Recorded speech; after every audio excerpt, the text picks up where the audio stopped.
एकटा महेशवाणी सुनाबऽ जा रहल छी। डमरू बजाए मन मोहि लेलकै गौरी के सजनमा। डमरू बजाए मन मोहि लेलकै गौरी के सजनमा।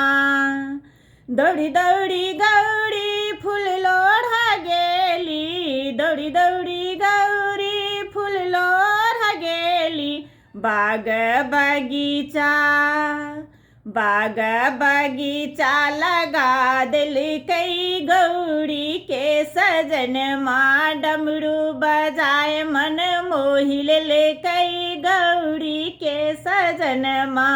डमरू बजाए मन मोहि लेलकै गौरी के सजनमा। दौड़ी दौड़ी गौरी आसन लाबऽ गेली। दौड़ी दौड़ी गौरी आसन लाबऽ गेली। मृग के छाला ओछा देलकै गौरी के सजनमा।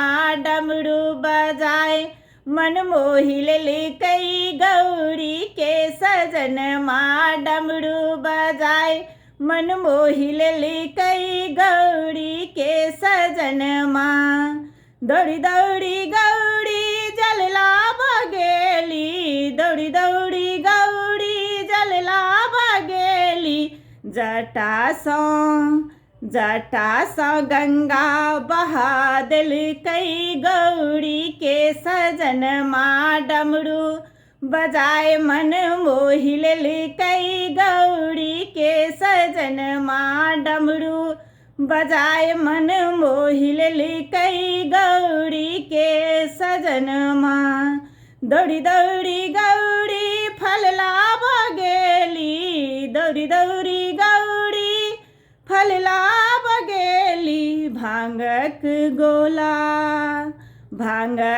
गोला मंगा लेलकै गौरी के सजनमा। डमरू बजाए मन मोहि लेलकै गौरी के सजनमा। डमरू बजाए मन मोहि लेलकै गौरी के सजनमा। दौड़ी दौड़ी गौरी दीप लाबऽ गेली।